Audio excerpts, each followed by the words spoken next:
কাল চলে গেছিলাম ডায়মন্ড হারবারে, কারণ হঠাৎ করে আমি আর তোমার বৌদি মিলে ঠিক করি যে আমরা বাড়িতে গণেশ ঠাকুর পুজো করব এবং তাকে প্রতিষ্ঠা করব।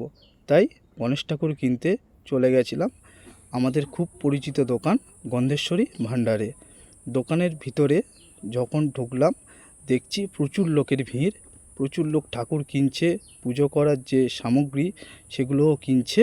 তো আমি এদিক ওদিক দেখে যেখানে ঠাকুর থাকে একটু ভিতরের দিকে চলে গেলাম, গিয়ে দেখছি প্রচুর ঠাকুর বিক্রি হয়ে গেছে। আমি গেছিলাম স্টোনের ঠাকুর নেব বলে, তো গিয়ে দেখলাম যে স্টোনের ঠাকুর মাত্র দুটোই পড়ে আছে।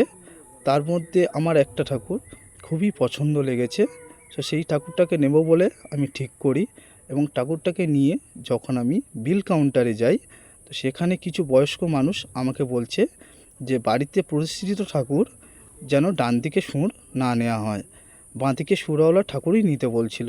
তো সেরকম আর না পেয়ে আমি একটা বাঁ দিকওয়ালা সুর ঠাকুর পছন্দ হয়, সেটা হলো পিতলের ঠাকুর নিয়ে আমি বাড়িতে চলে আসি এবং ঠাকুরটা আমার মেয়ে আর বউয়ের খুবই পছন্দ হয়েছে, বাড়ির ফ্যামিলিরও পছন্দ হয়েছে।